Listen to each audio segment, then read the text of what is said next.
चलिए दोस्तों, जानते हैं देश दुनिया की 50 बड़ी खबरों को मात्र 10 मिनट में। लेकिन इससे पहले अगर आपने मेरे चैनल को सब्सक्राइब नहीं किया है तो सब्सक्राइब कर ले। इंडियन एयरफोर्स का हल्का लड़ाकू विमान तेजस लैंडिंग के दौरान रनवे से आगे निकल गया। शुरुआती जांच में ब्रेक फेल होने की आशंका जताई जा रही है। न्यूज एजेंसी एएनआई ने सूत्रों के हवाले से बताया कि घटना 7 फरवरी की है। जानकारी अब सामने आई है। विमान ट्रेंडिंग उड़ान के बाद एयरबेस लौट रहा था। लैंड करते ही पायलट ने ब्रेक लगाने की कोशिश की। जब ब्रेक नहीं लगा तो विमान रनवे से बाहर निकल गया। दुर्घटना से पहले पायलट सुरक्षित बाहर निकल गया। विमान को नुकसान पहुंचा है। हादसा किस एयरबेस पर हुआ, ये जानकारी सामने नहीं आई। पूर्व केंद्रीय रेल राज्य मंत्री और बंगाल के अनुभवी नेता मुकुल राय का लंबी बीमारी के बाद 71 साल की उम्र में कार्डियक अरेस्ट से निधन हो गया। मुकुल ने रविवार रात 1:30 बजे कोलकाता के साल्ट लेक के अपोलो हॉस्पिटल में अंतिम सांस ली। उनके बेटे शुभांशु राय ने इसकी पुष्टि की है। मुकुल रॉय ने 2017 में तृणमूल कांग्रेस से दूरी बनाते हुए बीजेपी का दामन थाम लिया था। 2021 के विधानसभा चुनाव में वे भाजपा के टिकट पर विधायक चुने गए, लेकिन बाद में उसी साल जून में फिर तृणमूल कांग्रेस में लौट गए थे। मुकुल को ममता बनर्जी का बेहद करीबी माना जाता था। उन्हें बंगाल की राजनीति का चाणक्य कहा जाता था। झारखंड राज्य के 48 नगर निकायों में नगर सरकार चुनने के लिए मतदान की प्रक्रिया शुरू हो चुकी है। लंबे अरसे के बाद हो रहे नगर निकाय चुनाव को लेकर उत्साह देखने को मिल रहा है। राजधानी रांची सहित पूरे राज्य में इस मतदान को लेकर अहले सुबह लोग अपने अपने बूथों पर पहुंच चुके थे।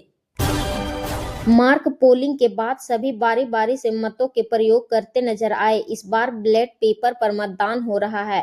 ऐसे में थोड़ा समय लोगों को लग रहा है। अभी तक मतदान के मद्देनजर पूरे प्रदेश से किसी तरह के अप्रिय घटना की सूचना नहीं है। सुबह 7 बजे से शुरू हुआ मतदान शाम 5 बजे तक चलेगा। नेपाल के धादिङ जिले में सोमवार देर रात एक बस हाईवे से नदी में गिर गई। नेपाली मीडिया के मुताबिक हादसे में 18 लोगों की मौत हो गई, जबकि 25 घायल है। मृतकों में एक पुरुष और एक महिला विदेशी नागरिक शामिल है। हालांकि यह किस देश से थे और इनके नाम अभी सामने नहीं आई है। पुलिस बल के मुताबिक अब तक 1700 बरामद किए जा चुके हैं। बाद में एक अन्य यात्री की मौत की पुष्टि हुई, जिससे मृतकों का आंकड़ा 18 हो गया। हादसे में घायल लोगों को रेस्क्यू कर अलग अलग अस्पतालों में भर्ती कराया गया है। अब तक मृतकों और घायलों की पहचान नहीं हो सकी है। बस पोखरा से काठमांडू की ओर जा रही थी, तभी किसी कारण ड्राइवर का बस से नियंत्रण खो गया और बस त्रिशूली नदी में जा गिरी। हादसा देर रात करीब रात 1:30 बजे धादिङ जिले के बेनीघाट रोरांग इलाके में हुआ। फिलहाल पुलिस हादसे की अन्य वजहों की भी जांच कर रही है। अमेरिकी राष्ट्रपति डोनाल्ड ट्रंप के मार-ए-लागो रिजॉर्ट में घुसने की कोशिश करने वाले एक युवक को सुरक्षा कर्मियों ने गोली मार दी। उसकी मौके पर ही मौत हो गई है। घटना स्थानीय समय अनुसार रविवार आधी रात 1:30 बजे हुई। राष्ट्रपति की सुरक्षा करने वाले एजेंसी सीक्रेट सर्विस ने बताया कि युवक गैर कानूनी तरीके से सुरक्षित इलाके में घुसने की कोशिश कर रहा था।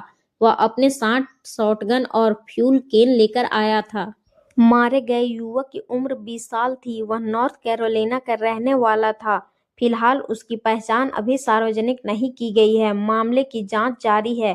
घटना के वक्त राष्ट्रपति ट्रंप वाशिंगटन डीसी में व्हाइट हाउस में मौजूद थे। आमतौर पर वह वीकेंड पर मार-ए-लागो में समय बिताते हैं। प्रधानमंत्री नरेंद्र मोदी के इजरायल दौरे को लेकर इजरायल के पीएम बेंजामिन नेतन्याहू ने एक्स पर कहा कि वे अपने प्रिय मित्र की इस बुधवार होने वाली यात्रा का इंतजार कर रहे हैं।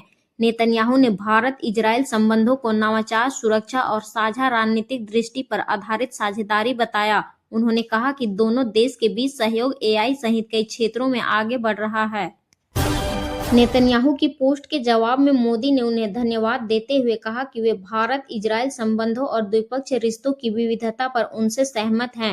पीएम मोदी ने लिखा कि भारत विश्वास, नवाचार और शांति व प्रगति की साझा प्रतिबद्धता पर आधारित इजरायल के साथ अपनी अस्थायी मित्रता को महत्व देता है और वे अपनी आगामी यात्रा के दौरान होने वाली चर्चाओं के लिए उत्सुक है।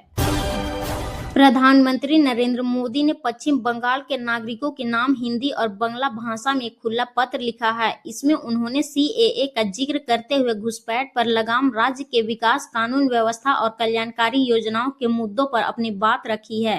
पीएम मोदी ने प्रधानमंत्री ने पत्र की शुरुआत जय मां काली के जयकारे के साथ की। उन्होंने लिखा कि अब बस कुछ ही महीनों में पश्चिम बंगाल का भाग्य सुनिश्चित हो जाएगा। आने वाली पीढ़ी का भविष्य किस दिशा में आगे बढ़ेगा, यह आपके सोचे समझे फैसले पर निर्भर करता है। दिल्ली में आयोजित एआई इम्पैक्ट समिट में इंडियन यूथ कांग्रेस के कार्यकर्ताओं के विरोध प्रदर्शन मामले में दिल्ली पुलिस ने 5वीं गिरफ्तारी की है। मध्य प्रदेश के ग्वालियर से यूथ कांग्रेस नेता जितेंद्र यादव को गिरफ्तार किया। इसके अलावा 2 और सदस्यों को हिरासत में ले लिया है। सोमवार को पुलिस ने इंडियन यूथ कांग्रेस के दिल्ली अध्यक्ष उदय भानु चिम से भी पूछताछ की है। ग्वालियर से हिरासत में लिए गए 2 लोगों ने राजा गुर्जर और अजय कुमार के नाम शामिल है। आरोप है कि ये सभी शर्टलेस प्रदर्शन में शामिल थे। वीडियो के जरिए इनकी पहचान की गई है। दिल्ली की तिलक नगर थाना ने यह एक्शन लिया है। सभी को दिल्ली लाया गया है। इस मामले में पुलिस गैर जमानती धाराओं में एफआईआर दर्ज की है। 21 फरवरी को पटियाला कोर्ट ने पहले से गिरफ्तार 4 आरोपियों को 5 दिन की पुलिस रिमांड में भेजा था।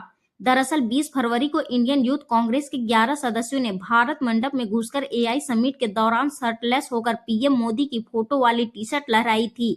इस दौरान पीएम मोदी कंप्रोमाइज के नारे लगाए थे। दिल्ली विधानसभा भवन और लाल किले को बम ब्लास्ट में उड़ाने की धमकी दी गई है। सोमवार को खालिस्तानी ग्रुप के धमकी का ईमेल भेजा गया है। जानकारी मिलने के बाद सुरक्षा एजेंसियां सतर्क हुई। विधानसभा भवन की सर्चिंग की जा रही है। बम स्क्वाड और डॉग स्क्वाड सर्च में जुटी है। फिलहाल कोई भी संदिग्ध वस्तु नहीं मिली है। वहीं लाल किला की भी सुरक्षा बढ़ाई गई है। इससे पहले दिल्ली स्थित धौला कुआं के आर्मी पब्लिक स्कूल और लोधी रोड के एयरफोर्स बाल भारती स्कूल को ईमेल के जरिए धमकी दी गई थी। जानकारी मिलने पर दिल्ली पुलिस, बम स्क्वाड, डॉग स्क्वाड और दिल्ली फायर सर्विस की टीमें स्कूल पहुंची। पूरा कैंपस खाली कराया गया। हालांकि जांच में संदिग्ध वस्तु नहीं मिली है। बांग्लादेश का प्रधानमंत्री बनने के कुछ दिन बाद ही तारिक रहमान ने सेना में बड़े पैमाने पर फेरबदल किया। रविवार को जारी आदेशों में ऑपरेशनल और इंटेलिजेंस पदों पर नई नियुक्तियां की गई। भारत में तैनात रक्षा सलाहकार brigadier general MD Hajipur Rahman को मेजर जनरल पद पर प्रमोट किया गया है। उन्हें वापस बुलाकर 55वीं इन्फैंट्री डिवीजन का जनरल ऑफिसर कमांडिंग नियुक्त किया गया।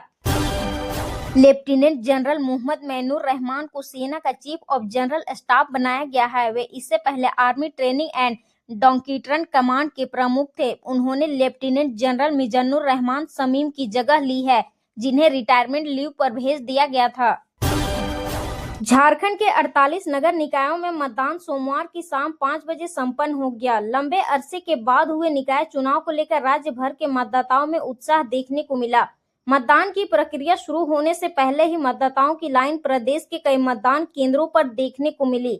हालांकि कई लोगों को बूथ ढूंढने में खासा परेशान भी होना पड़ा। 2445 मतदान केंद्रों को संवेदनशील और 896 को अति संवेदनशील श्रेणी में रखा गया था। यहां अतिरिक्त सुरक्षा बल लगाए गए। पुनः मतदान की स्थिति से निपटने के लिए 3 दिन रिजर्व भी रखे गए हैं। वहीं रांची, गिरिडीह, धनबाद, जुगसलाई और चास में वोटिंग के दौरान हंगामा भी हुआ। धनबाद के एक बूथ पर भीड़ को नियंत्रित करने के लिए पुलिस को हल्का बल का प्रयोग भी करना पड़ा। इधर राजधानी रांची में राज्यपाल संतोष कुमार गंगवार ने रांची के एटीआई सभागार स्थित मतदान केंद्र संख्या 2 पर मतदान किया, जहां उन्होंने मतदान के बाद लोगों से इस चुनाव में बढ़ चढ़कर भागीदारी निभाने की अपील भी की। सीएम हेमंत सोरेन ने पत्नी कल्पना सोरेन के साथ सहजानंद चौक हरमू स्थित संत कुलदीप उच्च विद्यालय मतदान केंद्र में वोटिंग की। राजधानी रांची के कई इलाकों मोराबादी, हरमू, दोरंडा, बरियातू और हिंदपीढ़ी में सुबह से ही मतदान केंद्रों पर महिलाओं, युवाओं और बुजुर्गों की सक्रिय भागीदारी देखने को मिली। पहली बार वोट डालने पहुंचे युवाओं में खासा उत्साह देखने को मिला।